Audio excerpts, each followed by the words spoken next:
Praise Lord. आज आप सभी का स्वागत है इस इवनिंग सर्विस में। आइए हम लोग प्रार्थना करें कि आज का संदेश अद्भुत हो और आज की वर्षिप भी अद्भुत हो। धन्यवाद पिता परमेश्वर आज के समय के लिए, पिता परमेश्वर जो आपने हमें दिया पिता परमेश्वर सुंदर से समय, इसके लिए हम आपको धन्यवाद करते हैं पिता परमेश्वर। प्रार्थना करते हैं पिता परमेश्वर यहाँ पर जितने लोग बैठे हैं पिता परमेश्वर सही सलामत लेकर आए पिता परमेश्वर, इसके लिए हम आपको धन्यवाद करते हैं पिता परमेश्वर। और जो प्रार्थना करते हैं जो लोग नहीं आए पिता परमेश्वर, किसी कारण से नहीं आए पिता परमेश्वर, जो भी रुकावटें है पिता परमेश्वर आप रोकना पिता परमेश्वर, अगली बार से आने पाए पिता परमेश्वर। प्रार्थना करते पिता परमेश्वर आज पिता परमेश्वर आप हमारे हृदयों से बात करना पिता परमेश्वर, हमारा हृदय पिता परमेश्वर आपकी ओर लगा रहा है पिता परमेश्वर। और प्रार्थना करते पिता परमेश्वर आज के संदेश के लिए प्रार्थना करते अद्भुत हो पिता परमेश्वर, आपकी अगुवाई में हो पिता परमेश्वर। और प्रार्थना करते हैं आपकी प्रेजेंस को मांगते हैं पिता परमेश्वर, हम आपकी प्रेजेंस को महसूस करने पाए पिता परमेश्वर, ऐसी प्रार्थना करते पिता परमेश्वर हमारे मनों से बात करना पिता परमेश्वर, अपने वचनों से द्वारा प्रार्थना करते पिता परमेश्वर, बुद्धि ज्ञान समझ देना पिता परमेश्वर कि उस वचन को ग्रहण करने पाए पिता परमेश्वर। प्रार्थना करते जो भी वर्शिप को करे पिता परमेश्वर आपको भाने पाए पिता परमेश्वर। हम प्रार्थना करते दिल से वर्शिप हो पिता परमेश्वर। प्रार्थना करते पिता परमेश्वर बाहर की जितनी भी डिस्टर्बेंस आत्मा है पिता परमेश्वर, प्रार्थना करते रोकना पिता परमेश्वर, और हम लोग शांति से पिता परमेश्वर आपके वचन को आपके आराधना को करने पाए पिता परमेश्वर। सारी बातों को हम आपके हाथों में देते पिता परमेश्वर, यीशु मसीह के नाम से मांगते हैं, आमीन। गुड इवनिंग मिडिल सर्विस में आप सभी का स्वागत है। आइए हम परमेश्वर की आराधना करेंगे।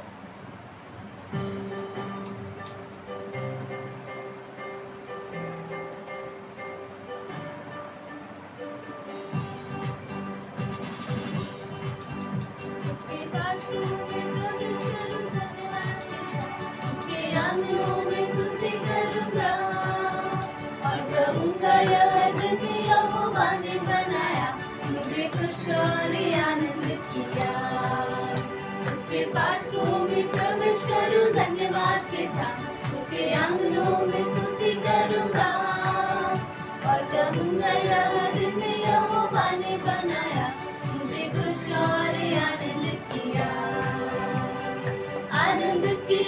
उसने आनंद किया, मुझे खुश और आनंद किया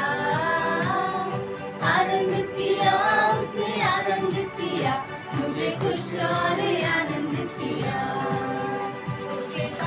में प्रवेश करूं धन्यवाद के साथ उसके आंगनों में स्तुति करूंगा और कहूंगा यह दिन यहोवा ने बनाया, मुझे खुश और आनंदित किया उसने आनंदित किया, मुझे खुश और आनंदित किया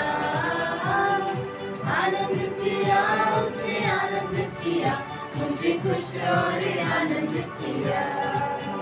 खुशी खुशी मनाओ, खुशी खुशी मनाओ, बोलो बोलो मसीहा की जय जय जय, बोलो बोलो मसीहा की जय जय जय। मेरे लिए आया, मेरे लिए जिया, मेरे लिए आया, मेरे लिए जिया, मेरे लिए यीशु ने दुख उठाया, मेरे लिए यीशु ने दुख उठाया, मेरे लिए मारा गया, मेरे लिए गाड़ा गया, मेरे लिए मारा गया, मेरे लिए गाड़ा गया, मेरे लिए फिर जी उठा मेरा है मसीह, मेरे लिए फिर जी उठा मेरा है मसीह।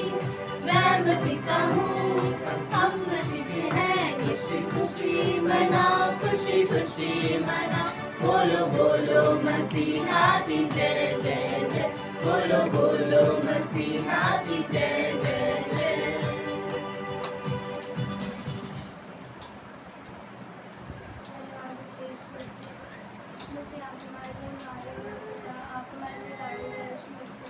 आपने हमारे लिए जान दी पिता, इसलिए धन्यवाद देते हैं यीशु मसीह। और यीशु मसीह आपके प्यार सामने से भी गहरा पिता, आप उनसे बहुत प्यार करते हैं पिता, इसलिए धन्यवाद देते हैं पिता, धन्यवाद देते हैं यीशु मसीह।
धन्यवाद देते परमेश्वर। आपका नाम सारे नामों से महान है परमेश्वर। तो आपके नाम को धन्यवाद देते परमेश्वर। हर नाम से ऊंचा नाम परमेश्वर आपका है परमेश्वर। सारी सृष्टि में परमेश्वर ऐसा कोई नाम नहीं है परमेश्वर। परमेश्वर हम धन्यवाद करते हैं कि आपने वो नाम हमें दिया है परमेश्वर। हम प्रार्थना करते हैं परमेश्वर कि आपने हमसे इतना प्रेम किया कि परमेश्वर आपने अपने इकलौते पुत्र को दे दिया और हमारे लिए जान दी परमेश्वर उसने परमेश्वर। उसके लिए आपका धन्यवाद करते परमेश्वर।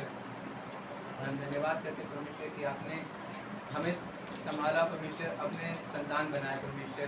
आगे के समय के लिए हम प्रार्थना करते परमेश्वर। जो भी संदेश है परमेश्वर हम प्रार्थना करते हैं वो लोगों के हृदय में जाने पाए परमेश्वर, ऐसे प्रार्थना करते हैं। जो भी संदेश परमेश्वर हम प्रार्थना करते हैं लोगों को समझ में आए परमेश्वर और लोगों का दिल आनंदित होने पाए परमेश्वर। प्रार्थना करते हैं जिस तरीके से पौलुस परमेश्वर जेल में था लेकिन परमेश्वर वो तभी चिट्ठी लिखता है कि प्रभु में सदा आनंदित रहो। तो परमेश्वर हम प्रार्थना करते हैं हमारा दिल भी परमेश्वर आप में सदा आनंदित रहने पाए परमेश्वर, ऐसी प्रार्थना करते हैं। हमें परमेश्वर आप अपने में बढ़ाए परमेश्वर, ऐसी प्रार्थना करते हैं। छोटी सी व्यक्ति प्रार्थना को समझ सकते हैं।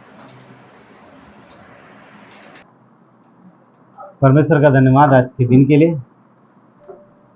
और चलिए हम लोग संदेश में जाएंगे। अच्छा संदेश रहेगा, आपका फोकस बना के रखिएगा, बस ध्यान, क्योंकि शैतान जो है वो वचन को चुराना चाहता है।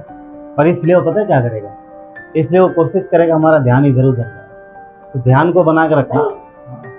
हम लोग आगे चल पड़ते हैं, ठीक है। फिलिपियों का 4 अध्याय और 4 से 7 तक देखेंगे। फिलिपियों का 4 से 7 ये वचन इस प्रकार कहता है, प्रभु में सदा आनंदित रहो। मैं फिर कहता हूँ सदा आनंदित रहो। और ये वचन हम सब लोगों ने बाय हार्ट किया था ना, सबने याद किया, सबको याद भी अच्छी याद है ना, वेरी गुड।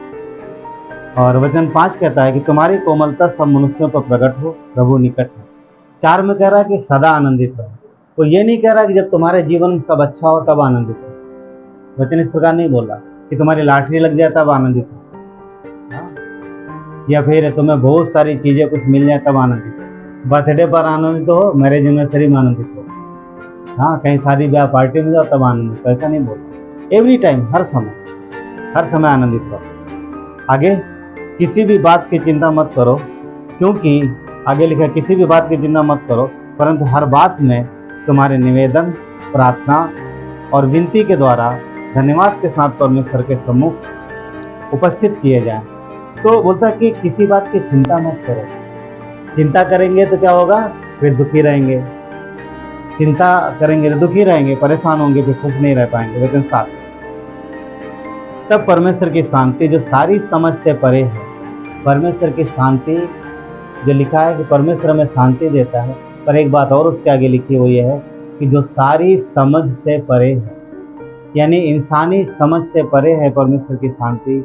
और जब वो आपके हृदय में आएगी तो फिर तूफान होगा, तब भी हम और आप मतलब परमेश्वर की शांति को महसूस कर पाएंगे। तो क्या कहता है कि जो सारी समझ से परे है, तुम्हारे हृदय और तुम्हारे विचारों को मसीह यीशु में सुरक्षित रखे।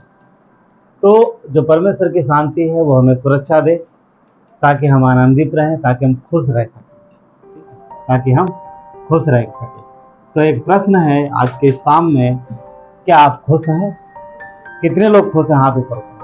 वाकई में ना, अरे वाह, प्रेज गॉड, सब अच्छी बात, सबके सब खुश हैं। और बहुत अच्छा, क्योंकि हमें परमेश्वर की ओर से आदेश भी यही मिला, खुश रहने का। हमेशा खुश रहे, हमेशा खुश रहे। हम देखते हैं कि आज का जो जीवन है, आज का जो टाइम है, आज की जो जिंदगी है, आज की जो दुनिया है, उसमें बहुत से ऐसी बातें हैं जिनकी वजह से इंसान दुखी रहता है। और विश्वासी भी उन चीज़ों से अछूते नहीं है, क्योंकि हम संसार में रह रहे हैं। बहुत सी बातें हैं जो हमारे जीवन में भी आती हैं और जो दुखी होने का कारण हो सकती है। तो परमेश्वर का वचन कहता है कि हमें खुश रहना, हाँ हमें खुश रहना, दुखी नहीं रहना। तो जबकि दुनिया में चारों तरफ तकलीफ परेशानी है, हाँ, और हमारे जीवन में भी बहुत सारी चीज़ें आती हैं। जैसे कोविड था, हाँ, तो कोविड में कलीसिया छूती नहीं रही। कोविड ने इफेक्ट किया, कलीसिया को भी इफेक्ट किया, विश्वासियों के जीवन में भी आया। पर इन सब चीज़ों के बावजूद भी परमेश्वर का वचन आदेश देता है कि हम क्या हो, प्रभु में आनंदित हों और खुश रहें। तो खुश रहना बहुत जरूरी है। और कई बार लोग बोलते हैं खुश रहने से थोड़ा खून भी बढ़ता है, खून बढ़ता है, तरोताजगी महसूस, और खुश रहना अच्छा रहता है। खुशी चेहरा देखने में भी अच्छा लगता है। जो उदास और ऐसा मुंह लटकाए बैठा तो कैसा लगेगा, ये अच्छा लगेगा ना। तो ऐसा दूसरी बात, एक पिता भी अपने बच्चों को खुश देखना चाहता है, तो ये परमेश्वर का परमेश्वर की इच्छा है। जो परमेश्वर का वचन क्या कहता है कि सदा आनंदित रहो, पौलुस ने लिखा है, और परमेश्वर की ओर से ये परमेश्वर की इच्छा, उसके बच्चे सदा आनंदित रहे। तो कई कारण है आनंदित ना रहने के, खुश ना रहने के। कई ऐसी बातें हैं जिनकी वजह से हम खुश नहीं रह पाते। तो आज हम लोग देखेंगे कुछ बातों को, सारी तो नहीं कवर कर सकते क्योंकि इंसान के जीवन में बहुत सी चीजें हैं, पर कुछ मुख्य मुख्य बातों को देखेंगे। अगर वो हमारे जीवन में हैं तो वो हमारी खुशी को इफेक्ट करेंगी, हमारी खुशी को नुकसान पहुंचाएंगी, और हम खुश ना होने के बजाय दुखी रह सकते। तो इसलिए विश्वासी होने के नाते हमें परमेश्वर पर भरोसा करना सीखना चाहिए। और ये पहली बात है क्या, पहली बात है कि अपने परमेश्वर पे पूर्ण भरोसा रखना। जो नहीं रखता है, देखिए, जो भरोसा नहीं रखता है वो कई बातों में दुखी रह सकता है। तो पहला पॉइंट क्या है कि परमेश्वर पे पूर्ण भरोसा ना रख पाना, ये एक कारण है दुखी होने का, जो सुख से ना रह पाना। तो यिर्मयाह का 17:7 कहता है कि धन्य है वो पुरुष जो यहोवा पर भरोसा रखता है। ये मुख्य बात कि हमें अपने परमेश्वर पर भरोसा रखना। क्यों भरोसा रखना? कोई भी ऐसी परिस्थिति, कोई भी ऐसी बात हमारे आपके जीवन की परमेश्वर की पहुंच से परे नहीं है। दूसरी बात, हमारे आपके जीवन में जो चल रहा है, जो घटनाएं घटित हो रही हैं, परमेश्वर उनसे अनजान नहीं है। तीसरी बात, मतलब पॉइंट नहीं है, इसी पॉइंट में, ठीक, पहले पॉइंट में। और एक बात और, परमेश्वर हमसे प्यार करता है, वो हमारा भला चाहता है, तो हम उस पर भरोसा रख सकते हैं, पूरी तरीके से। हमारा उद्धार करता, हमारा मसीह जो हमारे लिए मरा है, हम उस पर भरोसा करते हैं। क्योंकि वचन कहता है, हम कितनी बार हम लोगों ने वचन, मैं बोलता हूँ अक्सर कि जो पुत्र दे सकता है वो सारी चीजें देगा। हम भरोसा दे सकते, जो अपने आप को दे सकता है वो बाकी चीजें क्यों कुछ नहीं देगा। तो विश्वासी होने के नाते ये हमारी एक सिक्योरिटी है कि हम देखते हैं मसीह यीशु को, उसने जो कुछ उसके पास था उसने सब हमें आपको दे दिया। तो पहली बात यह है कि हमें पूर्ण भरोसा रखना। भरोसा ना रख पाने की वजह से समस्या होती है। पढ़ेंगे हम लोग कुलस्सियों का एक अध्याय, फटाफट जाएंगे, एक अध्याय 15 से 18 देखेंगे। कुलस्सियों में चलते हैं हम लोग थोड़ी देर के लिए। 15 से 18 क्या कहता है? वो तो अदृश्य परमेश्वर का प्रतिरूप और सारी सृष्टि में पहलौठा है। यीशु की बात कर रहा है कि वो अदृश्य परमेश्वर का प्रतिरूप है और सारी सृष्टि में पहलौठा है, क्योंकि उसी में सारी वस्तुओं की सृष्टि हुई है, स्वर्ग की हो अथवा पृथ्वी की, देखी या अनदेखी, क्या सिंहासन, क्या प्रभुताएं, क्या प्रधानताएं, क्या अधिकार, सारी वस्तुएं उसी के द्वारा और उसी के लिए सृजी गई हैं। तो सब कुछ परमेश्वर, सब कुछ मसीह यीशु के द्वारा बना है, यीशु के लिए बना है, हर चीज पर उसका अधिकार है। 17 कहता है, वही सब वस्तुओं में प्रथम और सब वस्तुएं उसी में स्थिर रहती हैं। तो ये हमारे आपके लिए बहुत ही एक उत्साहजनक वचन यहाँ पर है कि हम अपने जीवन में जो उतार चढ़ाव है उनमें स्थिर रह सकते हैं, उस पर भरोसा कर सकते हैं, क्योंकि सब कुछ वो संभाल लेता। 18 कहता है, वही देह अर्थात कलीसिया का सिर है, वही आदि है और मरे हुओं में से जी उठने वालों में पहलौठा और सब बातों में वही प्रधान है। तो हर एक बात में वही श्रेष्ठ है, हर चीज में वही प्रधान है, इसलिए हम उस पर भरोसा कर सकते हैं, हम अपने मसीह पर भरोसा कर सकते हैं। भजन संहिता 62 7 और 8 में इस प्रकार कहता है कि मेरा उद्धार और मेरी महिमा का आधार परमेश्वर है। मेरा उद्धार और मेरी महिमा का आधार, देखिए, दुनिया में सब लोग सक्सेस होना चाहते हैं, सब अपना नाम चाहते हैं, सब अपनी तरक्की चाहते हैं। संसार की बात अलग है, मगर विश्वासी होने के नाते हमारा और आपका जो आधार, जो महिमा और जो आदर, मान सम्मान, तरक्की, हर एक चीज़ का जो आधार है वो परमेश्वर। अगर विश्वासी होने के नाते हम अपनी सक्सेस, अपनी तरक्की अगर परमेश्वर से बाहर ढूंढेंगे तो फिर वहाँ पर प्रॉब्लम है, वहाँ परमेश्वर नहीं है। परमेश्वर से बाहर जो भी ढूंढेंगे वो हमारे आपके जीवन में तकलीफ ही लेके आएगा, क्योंकि शैतान जो भी देता है वो किस लिए देता है? नुकसान के लिए देता है।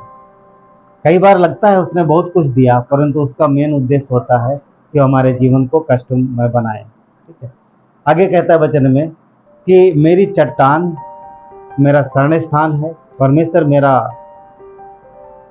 मेरा महिमा का आधार है, मेरी चट्टान और मेरा शरण स्थान है।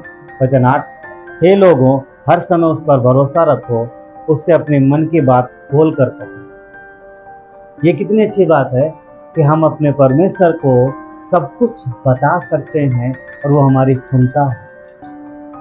ना सुनने वाला हो तो बताने का कोई मतलब नहीं, पर वो सुनता है। ये कितनी अच्छी बात है। तो हम उसे खोल के कह सकते हैं, सब कुछ वो बता सकते हैं और उस पर भरोसा रख सकते हैं। परंतु जो व्यक्ति विश्वासी होने के नाते विश्वासी है और इसके बावजूद भी अगर वो परमेश्वर पर भरोसा नहीं रखता, अपनी तरक्की, अपनी सक्सेस, अपनी महिमा के लिए, अपनी चीज़ों के लिए बाहर यानी परमेश्वर से अलग भरोसा रखता है, कुछ और काम करता है, तो परमेश्वर के वचन के हिसाब से वो व्यक्ति श्रापित भी है। क्योंकि यदि हम विश्वासी हैं तो हम अपने परमेश्वर पर भरोसा रखें, ये हमारे आपके लिए भला है।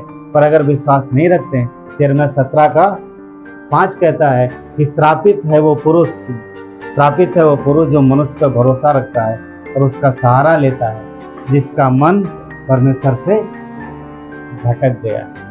तो अगर एक विश्वासी होने के नाते हम परमेश्वर से अलग हैं या अपने जीवन के विषय में, चाहे बच्चों की परवरिश हो, कुछ भी हो, अगर हम परमेश्वर से अलग सक्सेस पाना चाहते हैं या किसी चीज़ को करना चाहते हैं तो परमेश्वर की नज़र में सही नहीं।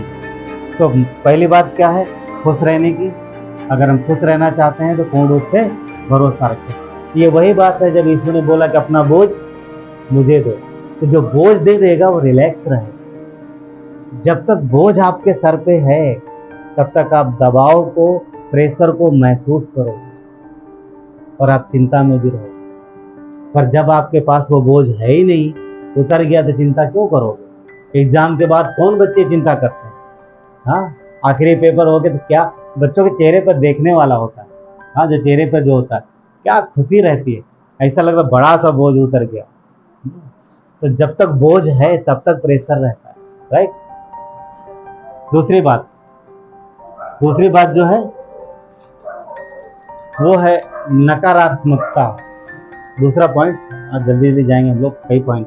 नकारात्मकता, निगेटिविटी जिसको बोलते हैं ना हिंदी में, तो नकारात्मकता इंग्लिश में ना निगेटिविटी। नकारात्मकता जो है वो एक कैंसर के जैसा है। विश्वासियों के लिए नकारात्मकता एक कैंसर के जैसा है। विश्वासी होने के नाते हमें नकारात्मक बातों से, नकारात्मक विचारों से और नकारात्मक लोगों से दूर रहना चाहिए, दूर रहने की कोशिश करना चाहिए। क्यों? अगर आपके पास कुछ ऐसे लोग हैं जो हमेशा निगेटिव बोलते हैं, तो कोशिश करो आप उनसे अलग रहो। हाँ, और अगर आपके मन में ऐसे विचार आते हैं, अगर आपके मन में निगेटिविटी आती है, तो परमेश्वर की मदद लो, क्योंकि नकारात्मकता कभी भी अच्छी चीज़ लेके नहीं आएगी। नकारात्मकता वैसे हो जाता है कि दूध में नींबू डालने के जैसा। हाँ, सबको पता है, दूध में नींबू डालेंगे तो क्या होगा? तो काम का नहीं रहता। तो निगेटिविटी इस तरीके की होती है कि वो चाहे अगर जिसके अंदर, उसको भी जिसके अंदर है और उसके मुंह से बाहर आएगी, और जिसके लिए आएगी उसके जीवन में भी तकलीफ लेके आती है। आपको पता है, सकारात्मक बातें लोगों की इंकरेज करती हैं, उत्साहित करती हैं, लोगों के अंदर जोश भरती हैं। परंतु एक शोध बताता है कि जितना असर सकारात्मक बातें करती है ना, जोश भर देती हैं, लोग तैयार हो जाते हैं, इंकरेज हो जाते हैं काम करने के लिए। ये अच्छी बात होना चाहिए, निगेटिविटी उससे 5 से 6 गुना ज्यादा असर करती है। कोई उत्साहित करेगा, आप थोड़े 10 दिन 15 दिन 1 महीना याद रख सकते हो। अगर किसी ने नकारात्मक बोला तो सालों साल वो याद रखे। सही बात, वो भूलता नहीं इंसान। तो वो चाहे जहां से हो, तो नकारात्मक बातें जो है बहुत ज्यादा असर करती हैं। इसलिए ना नकार नेगेटिव चीजें ना हमारे अंदर हो, ना हमारे द्वारा है, ना हमारे आसपास हो। ये कोशिश ध्यान रखने की जरूरत है। याद है समूएल की माँ, क्या नाम था उसका? हैन्ना। और उसकी दूसरी जो सौतन थी पनिन्ना। अब देखो वहां पे लिखा है कि हैन्ना रोती थी रातों दिन, इस बात से नहीं कि उसे बच्चा नहीं, इस बात से कि वो टॉर्चर करती थी, वो हमेशा नकारात्मक नेगेटिविटी बोलती थी, ताने मारती थी। इस बात से वो इस बात से ज्यादा दुखी नहीं थी कि उसके पास संतान नहीं, वो इस बात से दुखी थी कि जो सामने से बातें आ रही थी और वो उसके हृदय को भेद रही थी। तो नकारात्मकता जो है वो बहुत ही बुरी है और बहुत ही दुख पहुंचाती है। भजन संहिता 35 का 11 सॉरी 21, भजन संहिता 35 के 21 कहता है, दाऊद इस प्रकार लिखता है कि उन्होंने मेरे विरुद्ध मुंह पसारा, मुंह पसारा। तो जो अगेंस्ट में बातें आती है ना, जो पढ़िए, कोई है यहाँ पर ये वचन? उन्होंने मेरे विरुद्ध मुंह पसार के कहा, आहा, आहा, हमने अपनी आंखों से देखा है। हाँ, मैंने अपनी आंखों से देखा है, इसने किया। देख, नकारात्मक व्यक्ति जो बोलते हैं, देखते व्यक्ति कुछ भी नहीं है, पर उनके मन में भरा और सामने वाले व्यक्ति, अरे हमने देखा था ऐसा था, अरे उसने ऐसा किया था, ये क्या चुगली हो गई। और कई बार लोग मुंह पे भी बोलते हैं नकारात्मक, तो अच्छी नहीं है। यशायाह 5 का 20, यशायाह 5 का 20 कहता, हाय उन पर जो बुरे को भला और भले को बुरा कहते हैं। ये कौन है? जो उल्टा अच्छी बात को भी जब भी मुंह खोलेंगे तो हमेशा कुछ ना कुछ बुरा ही बोले। क्या ऐसे लोगों को जानते हैं आप? कमी नहीं है, कहीं ना कहीं मिल ही जाएंगे आप। हाँ, अब जब भी उनके पास जाएंगे, जब भी कुछ भी बोलोगे तो उसमें आपको इंकरेज नहीं करेंगे, डिस्करेज, और कुछ ना कुछ उसमें नहीं आप सही तो करो पर ये गलत हो रहा है, मिलेंगे लोग ऐसे। क्या लिखता है?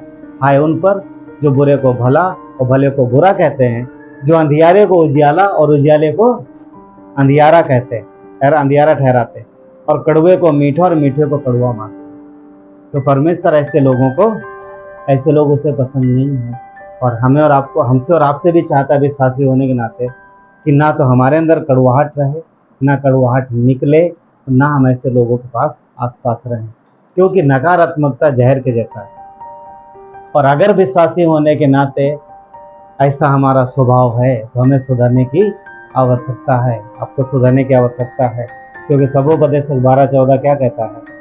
क्योंकि परमेश्वर सब कामों का और सब गुप्त बातों का, चाहे बुरी हो या भली हो, वो न्याय करेगा। तो जो भी बात हम बोलते हैं, देखिए अविश्वासियों का तो कोई मतलब ही नहीं, क्योंकि परमेश्वर उनका लेखा तो उनको तो लेना ही लेना है, जैसा उनके लिए तो निश्चित हो गया। वो हमारे बातों को जो हम बोलते हैं उनका लेखा है। तो चाहे घर में हो चाहे बाहर हो, हमें ध्यान रखना है कि हम बोल क्या रहे। कुछ लोग पता है, कुछ लोग सहानुभूति प्राप्त करने के लिए हमेशा अपने विषय में नकारात्मक बोलेंगे, या फिर अपने आप को मतलब कैसा दिखाएंगे, बेचारा दिखाएंगे।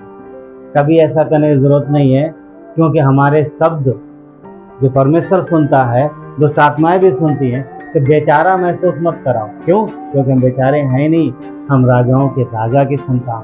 क्या फर्क पड़ता है, सामने वाले घर में सब कुछ है, मेरे घर में कुछ नहीं है, कोई फर्क नहीं पड़ता। परमेश्वर अपने समय में हमें और आपको उससे ऊंचा उठाए। हमें खुश रहने की जरूरत है, क्योंकि सब कुछ उसके पास है। बेचारा भी महसूस करने की जरूरत नहीं। इसलिए जो भी बोलते हो ध्यान से बोलो। नंबर 3, मन में द्वेष रखना।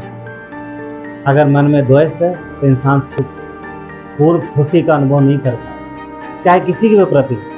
द्वेष रखना ये अच्छी बात नहीं है, और एक विश्वासी को इन सब चीजों से बाहर होना चाहिए। क्योंकि ईश्वर ने क्या बोला है?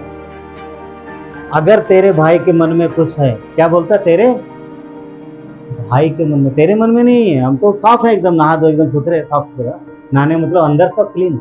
भाई के मन में भी है। अगर मुझे पता चले आनंद भाई के मन में कुछ आ तो थोड़ा सा दुखी हो गया, उदाहरण बता रहा, फॉर एग्जाम्पल अगर मुझे पता चले नाराज है, वो नाराज है हमसे, या फिर हमें सिर्फ पता किसी बात को, तो हमें जो उनका इंतजार नहीं करना, हमें जाना है और उस मैटर को क्लियर करना है।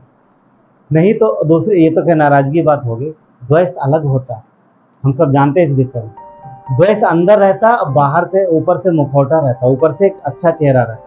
मिलेंगे सब जगह, शादी ब्याह पार्टी में हर जगह मिलेंगे, एकदम खुश रहे, अच्छे से बात करें, और मन में जलन रहे। अगर आप सक्सेस पा जाओगे, अगर आप सक्सेस पा जाओगे, सबसे ज्यादा जलन पता किसको होगी?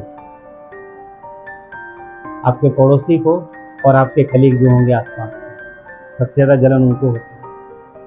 आप सक्सेस पा गए, अगर आप दुखी हो गए, आपके जीवन में कुछ हो गया, तो सहानुभूति देने तो आएंगे पर अंदर खुशी होगी।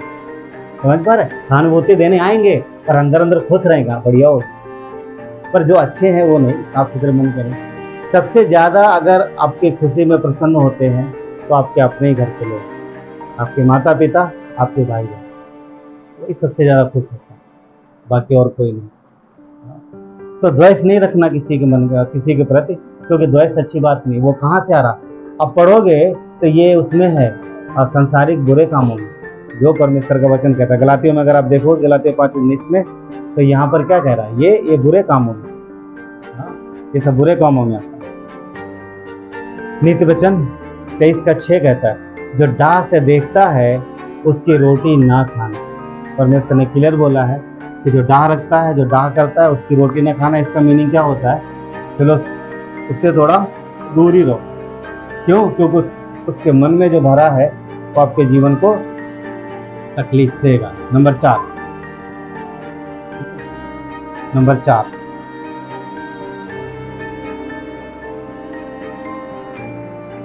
तो डाह की बात कर रहे हैं, तो हमें क्षमा करना आना चाहिए, क्योंकि जो क्षमा नहीं करता उसी के मन में डाह भरी रहती है, और वो धीरे धीरे धीरे धीरे धीरे धीरे पहले जलन होगी, ईर्ष्या होगी, फिर वो डाह बन जाती है।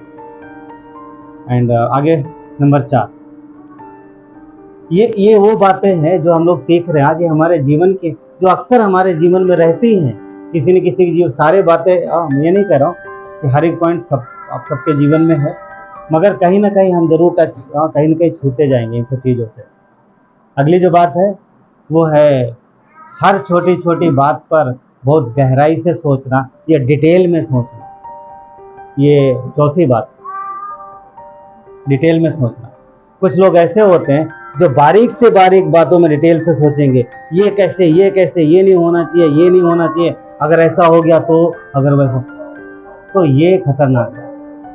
यहाँ पर परमेश्वर पर निर्भरता नहीं प्रकट होती। ज्यादा डिटेल रखने वाला व्यक्ति भी दुखी रहता है, वो हमेशा छोटी छोटी या छोटी बड़ी हर बात में गहराई से सोचता है, और कहीं ना कहीं पता, और सोचेगा तो ऐसे में शैतान को मौका मिलता है, वो डाउट लेके आएगा, शक लेके आएगा, ये बुराई होगा, ये गलती होगा, ऐसा हो गया तो वैसा हो गया, तो परमेश्वर कहाँ है फिर? है ना? तो परमेश्वर कहाँ है? याद है यीशु मसीह ने एक को टोका था इस बात पर लेकर के, कौन बताएगा? किसी को बोला था, क्योंकि वो बहुत सी बातों में डिटेल रखते थे। याद आ रहा किसी को? मार्था मार्था तो बहुत सी बातों की चिंता करती है, याद है? हाँ, बहुत सी बातों की चिंता करती। परमेश्वर ने हर एक सब्जेक्ट को छुआ, कुछ भी छोड़ा नहीं। मार्था का लाइफ कैसा था? हर छोटी छोटी बात में बहुत ध्यान देती थी, पर छोटी बातों में ध्यान देने के चक्कर में उसने मुख्य बात को ध्यान नहीं दिया। उसने क्या बोला? मरियम ने मुख्य भाग चुना है, मरियम ने छोड़ दिया, सब छोड़ो, रहने दो। परमेश्वर किस में खुश होता है? तो बोलता मैं रोटी और दाल सब्जी में खुश नहीं होता, मैं खुश होता हूँ इसमें कि तू वाह, और मैं जो बोलने आ रहा हूँ वो सुन। तो ज्यादा डिटेल भी इंसान को दुखी करती है और विश्वासियों को परेशान कर सकती है। और ज्यादा डिटेल नहीं, मेरा कहने मतलब ये नहीं है कि सोचना है, पर जिन चीजों में नहीं सोचना चाहिए उनको भी सोच के फिर क्या होता है, फिर आप परेशान हो जाएंगे। लूका का 10:41 और 42 में इस प्रकार है, लूका 10:41 और 42 में, जहाँ पर प्रभु ने बोला, पढ़िए कोई, हे मार्था है वहाँ पर, ये वही वचन है 10:41 से 42, लूका 10:41-42, जल्दी। प्रभु ने उसको उत्तर दिया मार्था, हे मार्था तू बहुत बातों के लिए चिंता करती है। क्या कह रहा? प्रभु ने उत्तर दिया, हे मार्था तो बहुत बातों के लिए चिंता करती है और घबराती है, परंतु एक बात अवश्य है। हाँ। उत्तम भाग को मरियम ने चुन लिया वो है। कौन सी बात अवश्य है? जरूरी कौन सी? अवश्य जहाँ कहाँ लगता है? जहाँ जरूरी होता है, जो बातें जरूरी होती है। अवश्य क्या है? जो मरियम ने चुना। मरियम ने ज्यादा छोटी छोटी बातों पे ध्यान देना छोड़ दिया है, मुख्य बात को पकड़ा। मुख्य बात क्या था? प्रभु के बाद। एक चीज और मरियम के जीवन में सोचता, अब जब इस अध्याय को पढ़ोगे तब आप देखो, जैसे खबर मिलती है मार्था को कि यीशु आया, वो भाग के चली जाती, पर मरियम वहीं बैठे, मरियम घर में बैठे, वो बाद में जाती। तो यहाँ पर है जो यहाँ एक शब्द यूज किया है कि मार्था के विषय में यीशु ने कि हे मार्था तो बहुत बातों की चिंता करती है। तो यहाँ जो शब्द इस्तेमाल किया है पर यीशु ने, ग्रीक में उसका मीनिंग ये है कि मन में परेशान होना या व्याकुल होना या परेशान करना। जो मीनिंग है कि उसमें ग्रीक में कि मन में परेशान होना, व्याकुल होना या परेशान करना, मतलब कि जो व्यक्ति चिंता करता है वो खुद भी परेशान होता है और दूसरों को भी चिंतित, दूसरों को भी परेशान कर सकता है। और जो एक बात और इसी में और भी कुछ मीनिंग है, इसका एक मीनिंग और है कि बहुत सी वैकल्पिक बातों को सजीव करके देखना। बहुत सी वैकल्पिक बातों को सजीव देखना। वैकल्पिक मतलब होता है ना, वैकल्पिक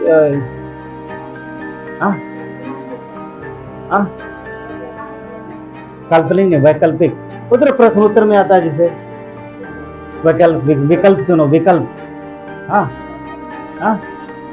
हाँ जो भी है, मतलब छोटी छोटी बातें इतना ज्यादा खास नहीं है, पर उन बातों को भी सजीव देखना, मतलब जो हुई भी नहीं है, होने वाली, उनको भी डिटेल में ऐसा रखना। तो जो ज्यादा डिटेल लेगा चीजों का, तो वो भी दुखी रहने के कारण। अगली बात, पांचवा पॉइंट, जिनसे हम दुखी हो सकते हैं, एक विश्वासी भी इससे प्रभावित हो सकता है। ध्यान रखिए, क्योंकि जीवन से संबंधित चीजें हैं रोजमर्रा। दूसरी बात ये, अगली बात ये है, अपनी तुलना दूसरों से करना। ये भी एक बात, क्या विश्वासी लोग ऐसे नहीं होते? क्या दूसरे से तुलना नहीं करते? करते हैं। अगर हम अपनी तुलना दूसरों से करेंगे तो भी एक दुखी होने का कारण हो सकता है। जैसे कि विश्वासी होने के नाते, अरे उनके घर में इतनी अभी बड़ा फ्रिज लेके आए हैं, हमारे घर में 5 साल से वही चल, हो सकता। हाँ, उनके बच्चे देखो कितने अच्छे, और हमारे बच्चे ये तो उठते ही नहीं, इनको बहुत कुछ बोल सकते हैं आप लोग ना, ये तो सुधरते ही नहीं। उनका पति देखो, एक बार कुछ भी बोल दे तो ले आते, और तुम कुछ सुनते ही। कई सारी चीजें हो सकती। हाँ देखो, बहुत सारी बातें, बहुत कुछ सोच सकते हैं हम लोग, बहुत कुछ सोच सकते हैं, बहुत सारी चीजें हो सकती है। कलीसिया में भी हो सकता है, कलीसिया में बहुत सारी चीजें हो सकती हैं। अगर कुछ कलीसियाओं में एक अलावा कई सारे पास्टर होते हैं, कुछ कलीसियाओं में कई सारे पास्टर होते हैं, तो कुछ लोग बोलेंगे वो बढ़िया प्रचार करता है, और वो इनका अच्छा नहीं है, उनका ज्यादा अच्छा। तुलना कर, वो बढ़िया गाता है, अरे इनको नहीं आता, उसके कपड़े, उसके बहुत सारी चीजें कर सकते हैं। क्लास में, स्कूल में भी ऐसा होता है, तुलना करना। देखिए सुनिए, हम स्पेशली परमेश्वर की ओर से बनाए गए हैं। कुछ लोग बोल सकते हैं वो बहुत सुंदर है, हाँ हम सुंदर नहीं। मैंने शायद बताया होगा, एक बार क्लास में एक टीचर ने, ये मेरे ही क्लास की बात है, हम छोटे, जब हम लोग छोटे थे तो टीचर ने पूछा लड़कियों से, किसकी माँ सबसे ज्यादा सुंदर? अब तो पता नहीं कौन सी क्लास में थे, ज्यादा बड़े नहीं थे, शायद इनकी क्लास में, और तुम उस क्लास में 5th 6th, ऑलमोस्ट ऐसे ही होगा।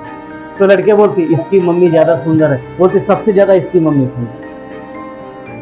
तो टीचर ने पता क्या बोला, हर एक की माँ सुंदर है, सबकी माँ सुंदर, क्योंकि माँ सुंदर ही है, माँ सुंदर ही होती है। तो परमेश्वर ने हमें और आपको स्पेशल बनाया है, और हम बहुत अच्छे हैं, बहुत सुंदर हैं, हमें किसी और से तुलना करने की आवश्यकता नहीं है। आप स्पेशल हो। कई बार हम सोचते काश हम वैसे होते, कैसे हो गए आप? क्योंकि आप अलग और वो अलग है। हमें जानने, पता क्या जानने की जरूरत है? हमें ये ढूंढने की जरूरत है कि प्रभु आपने मुझे क्यों बनाया, मेरे अंदर क्या है? क्योंकि परमेश्वर किसी से पक्षपात नहीं करता है। वो ये चाहता है कि हम उसके साथ कनेक्ट रहें और जिस कार्य के लिए उसने हमें बनाया है हम वो समझें। कई बार शैतान कोशिश करेगा तुम सामने देखो, इनको देखो, इनको देखो, नहीं, हमें नहीं देखना, हमें परमेश्वर को देखना, ताकि जिस कार्य के लिए हम बनाए गए वो कार्य और वो चीज़ें हमारे जीवन से प्रकट हों। सब एक जैसे के लिए नहीं बनाए गए। तो वचन कहता है कुछ आदर के लिए, कुछ निरादर के लिए। निरादर मतलब लिखा है, तो हर एक का अलग अलग है। कुरिन्थियों का 12 अध्याय 14 से आगे पढ़ेंगे। पहला कुरिन्थियों में हम लोग जाएंगे। पहला कुरिन्थियों 12 14 से 21 देखते हैं, 14 से आगे देखेंगे, फटाफट पढ़ेंगे। 12 कहता है, इसलिए देह में एक ही अंग नहीं, बहुत से हैं। यदि पाँव कहे मैं हाथ नहीं, इसलिए देह का नहीं, या वो ये कारण क्या लिखा है, देह का नहीं, तो क्या वो इस कारण देह नहीं?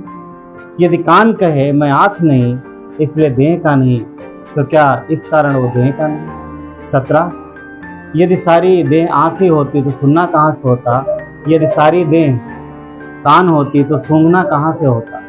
परंतु सचमुच परमेश्वर ने अंगों को अपनी इच्छा के अनुसार एक एक करके देह में रखा है। क्या हम मसीह के देह के हिस्सा नहीं? क्या हम मसीह के अंग नहीं? तो परमेश्वर ने हमें जिस काम के लिए बनाया है हम स्पेशल हैं। कान शरीर का कोई भी हिस्सा हम अनादर के योग्य नहीं ठहरा सकते, ना फिर हम ये कह सकते कि यार ये खास इम्पोर्टेंट नहीं है। सब इम्पोर्टेंट हैं, हम महत्वपूर्ण हैं। हमें अपने आप को परमेश्वर के सामने रख करके ये जानने की कोशिश करना है कि हम परमेश्वर ने हमें धरती पर क्यों भेजा है और उसका उद्देश्य क्या है। तो हमें उद्देश्य को ढूंढना है जो परमेश्वर ने हमें जिस उद्देश्य के लिए रखा है। अगली बात नंबर 6, दिन की चर्चा में बदलाव ना करना या पुराने स्वभाव से बाहर ना निकलना। दिन की चर्चा यानी दिनचर्या, एक्चुअली दिन की चर्चा नहीं है, दिनचर्या में बदलाव ना करना या पुराने स्वभाव से बाहर ना निकलना। बहुत सारे लोग ऐसे होते हैं, बहुत से विश्वासियों आप भी जानते होंगे कि प्रभु में हैं जरूर, पर उनको जीना पुराने स्वभाव से ही है। हम जाएंगे कलीसिया में, संगति करेंगे, आराधना करेंगे, ताली बजाएंगे, मगर जैसा जीते आ रहे हैं वैसे जिएंगे। उसमें टच मत करो, उसमें छुओ मत, हमें उन सब चीज़ों में वैसे ही रहने दो। तो कई बार अगर विश्वासी इन चीज़ों में बदलाव नहीं करते तो भी उनके दुखी होने का एक कारण हो सकता है, तो भी वो शायद परमेश्वर के सुख को प्राप्त ना कर पाए। इसलिए इम्पोर्टेंट है कि हम अपने पुराने जीवन में बदलाव करें और परमेश्वर की इच्छा अनुसार आगे बढ़ें। और क्योंकि पुराना जो जीवन है वो बुरा है। अगर यीशु को हमें पुराने जीवन में ही रहने देना होता तो क्यों मरता क्रूस पर? नए जीवन के लिए वो मरा है।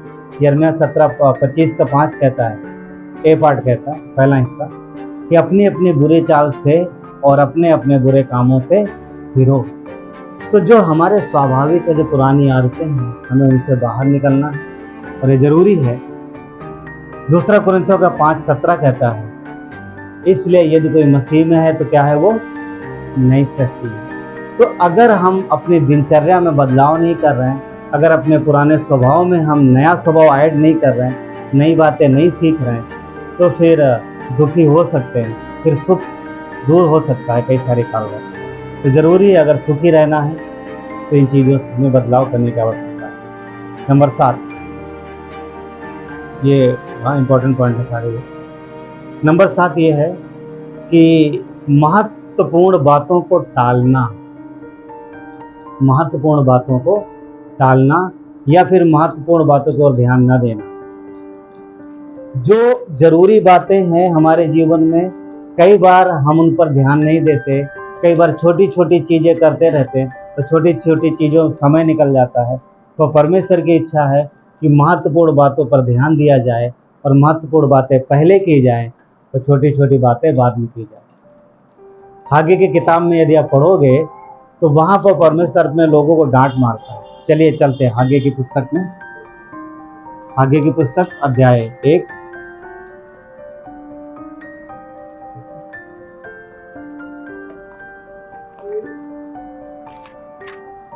आपको ये मिलेगा पेज नंबर 1095 पर पुराने नियम में।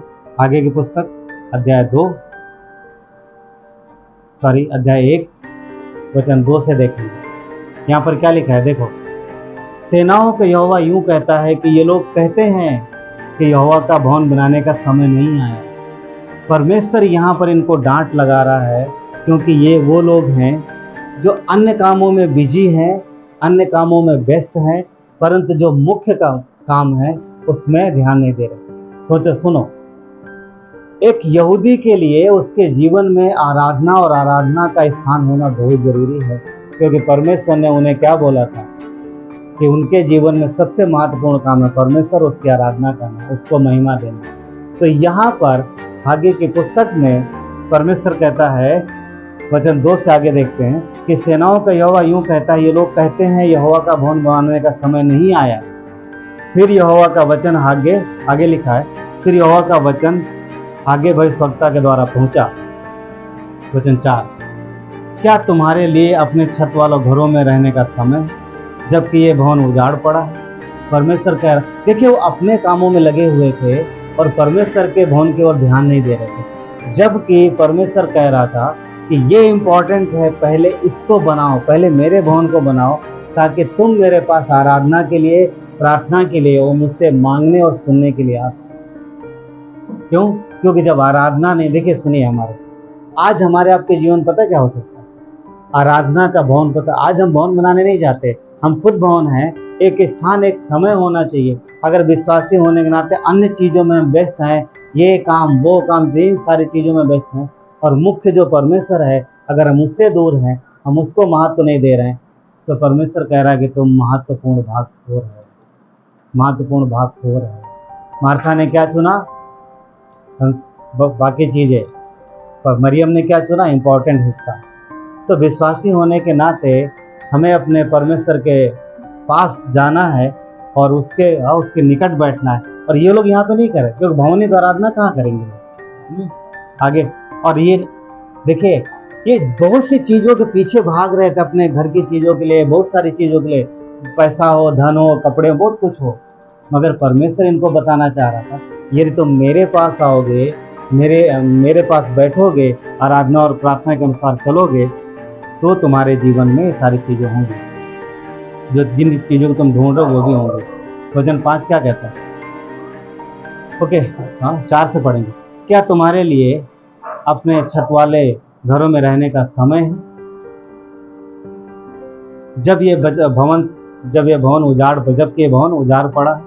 5, इसलिए अब सेनाओं का यहोवा यूं कहता है कि अपनी अपनी चाल चलन पर ध्यान दो। कह रहा ध्यान दो, कौन सी बातें करनी है तुम्हें, कौन सी बातें छोड़नी है।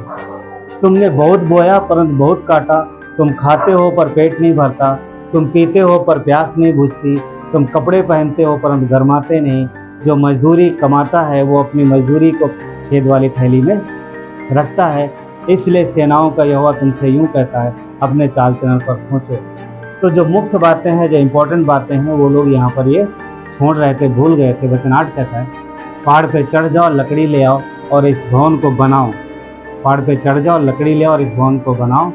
मैं देखकर उससे प्रसन्न होऊंगा और मेरी महिमा होगी। ये यहोवा का वचन है। ठीक है, ये यहोवा का वचन है। तो हमें यहीं तक देखना है। एक्चुअली ये आप पढ़ सकते हैं 15 तक पढ़ सकते हैं, या 12। पर यहाँ पर पॉइंट ये है कि लोगों ने इम्पोर्टेंट बात, जो मुख्य बातें थी उससे छोड़ दिया था। तो परमेश्वर यहाँ पे कह रहा है हमें मुख्य बातों को ध्यान देना। तो ये आत्मिक जीवन में हो सकता है कि हम इन चीज़ों को छोड़ दें तो और बाकी चीज़ों में व्यस्त रहें, तो हमारा आत्मिक जीवन कमज़ोर हो सकता है। और घर में फिजिकली चीज़ों में अगर भी सोचें तो जो मुख्य बात काम है उन्हें पहले करना और बाकी छोटी छोटी चीज़ों को बाद में करना। ठीक है, तो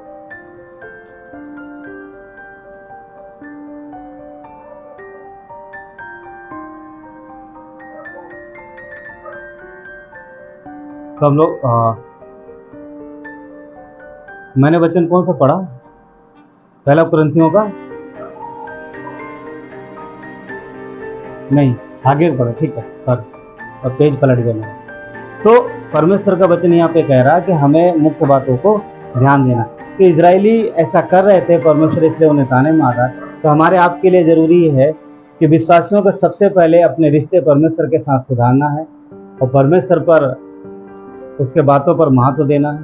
परमेश्वर मुख्य स्थान होना चाहिए, मनुष्य नहीं। इब्रानियों का 12 कहता है, इसलिए ढीले हाथों निर्बल घुटनों को सीधा करो। इसलिए ढीले हाथों निर्बल घुटनों को सीधा करो, तो ताकि हम जो काम हमारे अधूरे रह रहे हैं या फिर जो हम ठीक से नहीं कर पा रहे, उन कामों को ठीक से करें।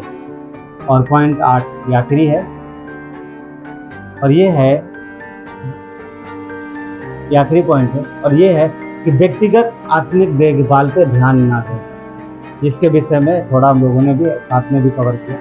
एक विश्वासी होने के नाते सबसे जरूरी है कि हम आत्मिक चाल को सुधारें और देखें। अगर विश्वासी अपनी आत्मिक बातों को, अपने चाल को ध्यान नहीं दे पा रहा, नहीं देख रहा ठीक से, तो उसके जीवन में तकलीफें आ सकती हैं और ये खुश ना रहने का एक कारण हो सकता है।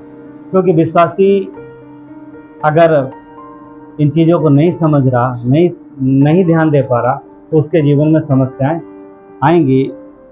अब देखिए, अगर हम परमेश्वर पे ध्यान नहीं देंगे तो किस पे ध्यान देंगे?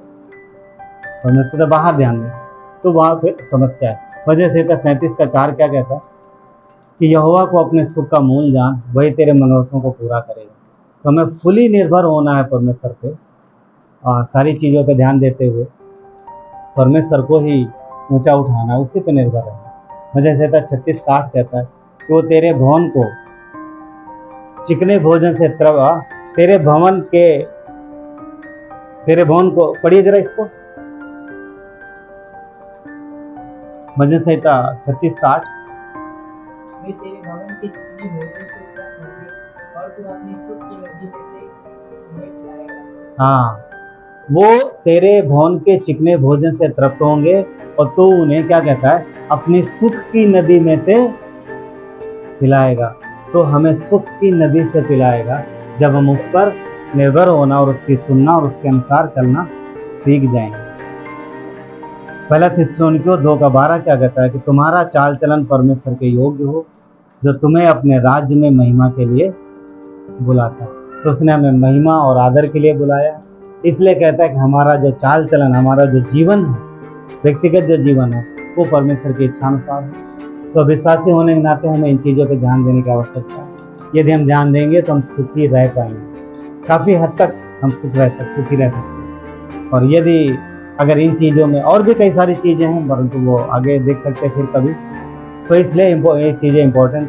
तभी परमेश्वर ने क्या कहा, उसकी इच्छा भी है, परमेश्वर चाहता भी यही है, फिलिपियों 4:4 कि हम सदा आनंदित रहें। इसीलिए 2 बार लिखा है, प्रभु में सदा आनंदित रहो। मैं फिर कहता हूँ, सदा आनंदित रहो। तो परमेश्वर की इच्छा है कि हम आनंदित रहें और हो सकते हैं कई बार इन चीज़ों पे जब ध्यान नहीं देते हैं तो फिर तकलीफ हम स्वयं एक तरीके से ले आते हैं, जबकि परमेश्वर की इच्छा है कि हम क्या हो, आनंदित हों। चलिए प्रार्थना करें।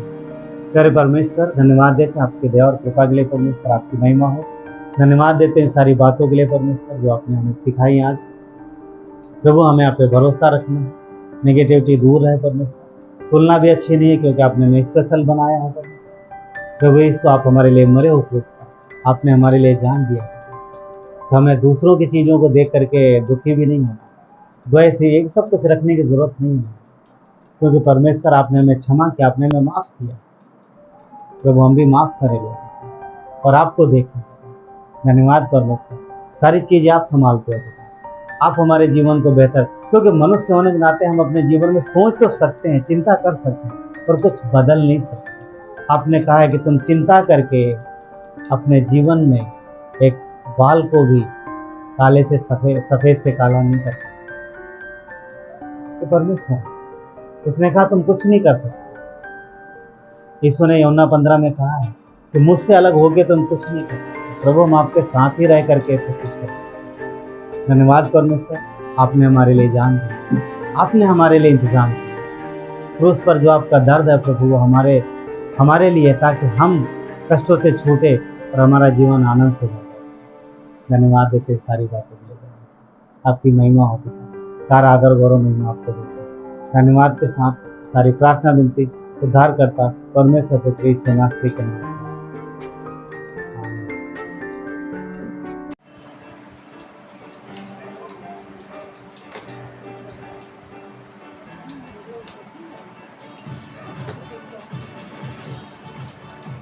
आवाज उठाएंगे, हम साथ बजाएंगे, है यीशु महान अपना, ये गीत सुनाएंगे। आवाज उठाएंगे, हम साथ बजाएंगे, है यीशु महान अपना, ये गीत सुनाएंगे।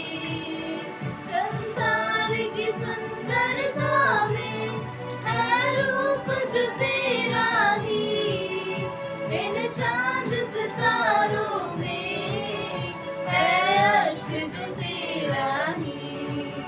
संसार की सुंदरता में है रूप जो तेरा ही, इन चांद सितारों में है अश्क जो तेरा ही। महिमा की तेरी बातें हम सबको बताएंगे, है यीशु महान अपना, ये गीत सुनाएंगे।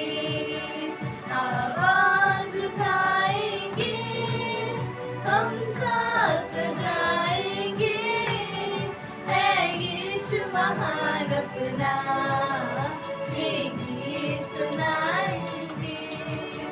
दिल तेरा खजाना है, एक बाग मोहब्बत का, तापा न सका कोई, सागर है उल्फत का।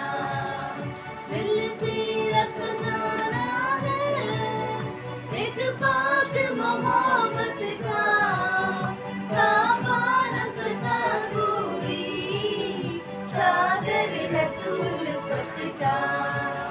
हम तेरी मोहब्बत से दिल अपना सजाएंगे, है यीशु महान अपना, ये गीत सुनाएंगे। आवाज उठाएंगे, हम साथ बजाएंगे, है यीशु महान अपना, ये गीत सुनाएंगे।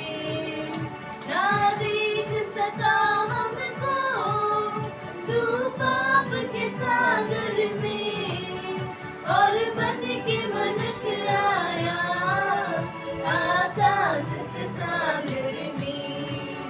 ना देख सका हमको तू पाप के सागर में, और बन के मनुष्य आया आकाश से सागर में। मुक्ति का तू दाता है, दुनिया को बताएंगे, है यीशु महान अपना, ये गीत सुनाएंगे। आवाज उठाएंगे, हम साथ बजाएंगे, है यीशु महान अपना, ये गीत सुनाएंगे।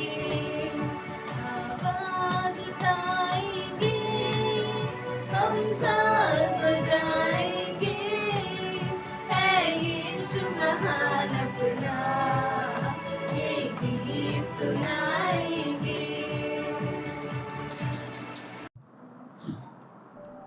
जो बातें हम लोगों ने देखी सीखी ना, याद है किसी को? एक एक करके पॉइंट काउंट करें।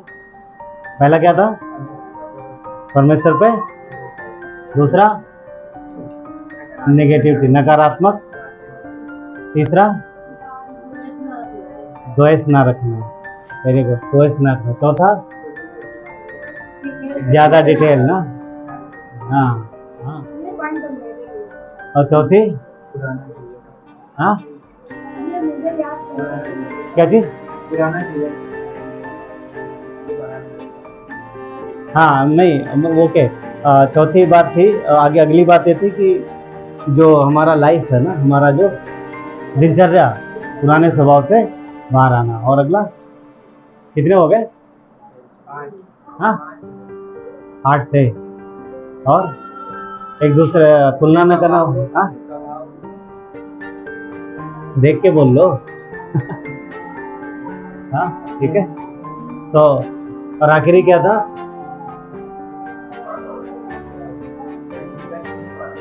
आखिरी व्यक्तिगत, हमारा व्यक्तिगत रिश्ता। तो ये जो बातें हैं जो हमारे जीवन में प्रभाव डालती हैं, और अगर हम इन चीज़ों को देखेंगे, आप इन चीज़ों में ध्यान रखेंगे तो बहुत कुछ, काफ़ी चीज़ें बदल सकती है। ठीक है, तो चलिए प्रार्थना करेंगे। प्यारे परमेश्वर, धन्यवाद देते हैं आपकी दया कृपा के लिए परमेश्वर, आपकी महिमा हो प्रभु। धन्यवाद देते हैं, सारा आदर गौरव महिमा आपको देते हैं परमेश्वर। आपकी प्रभु इन सारी बातों को आपके हाथों में करते हैं। धन्यवाद देते हैं प्रभु, आप हमसे बात करते हो, आप हमारे जीवन में परमेश्वर प्रभु खुशी और आनंद देखना चाहते हैं। आपने कहा है कि आनंदित रहो प्रभु, हम आप में सदा आनंदित हैं, क्योंकि आपने हमें अपने विश्राम में बुलाया। यहाँ पर आपकी देन है। हम परफेक्ट नहीं है प्रभु, कोई भी परफेक्ट नहीं है प्रभु, सिर्फ आप परफेक्ट हो। बहुत सी चीज़ें होती है जीवन में जो कि कई बार दिक्कतें परेशानी पैदा करते हैं। तो धन्यवाद कि प्रभु आप बताते हो प्रभु। यीशु हमारी प्रार्थना है कि हम अपने जीवन में सुधरें, जहाँ गलत है, जहाँ पर कुछ चीज़ें गलत हो रही हैं प्रभु, आपकी इच्छा के अनुसार नहीं हो प्रभु। प्रार्थना करते हैं हर एक को सामर्थ्य देना, ताकि हम सब प्रभु उन चीज़ों को बाहर आ सकें, क्योंकि आप हमारे जीवन में परमेश्वर अपने अद्भुत और सामर्थ्य हाथ पर रखते हैं। धन्यवाद देते प्रभु, सब कुछ आप संभालते हैं, आपकी महिमा होती है। धन्यवाद देते, सारा आदर गौरव महिमा आपको देते प्रभु। आप हमारे लिए क्रूस पर मरे, हम आप पे विश्वास करते हैं। आप मरे हुए में से तीसरे दिन जी उठे, आपने इसीलिए जीवन दिया प्रभु, आपने इसीलिए हमें जीवित होकर के अपने प्रभु लहू के द्वारा जीवित किया, ताकि हम कष्ट और तकलीफ को बच जाएं, छूट जाएं उस दर्द से, छूट जाएं परमेश्वर उस मौत से, और पाए अनंत जीवन, सदा का जीवन, सदा की शांति जो आपकी है। धन्यवाद देते हैं, सारा आदर गौरव महिमा आपको देते हैं। हर एक को ब्लेस करना तो हर एक का जीवन परमेश्वर आनंदित हो और आशीषित हो। धन्यवाद देते हैं, सारा आदर गौरव महिमा आपको देते हुए प्रार्थना उद्धार करता है इस नासरी के नाम से।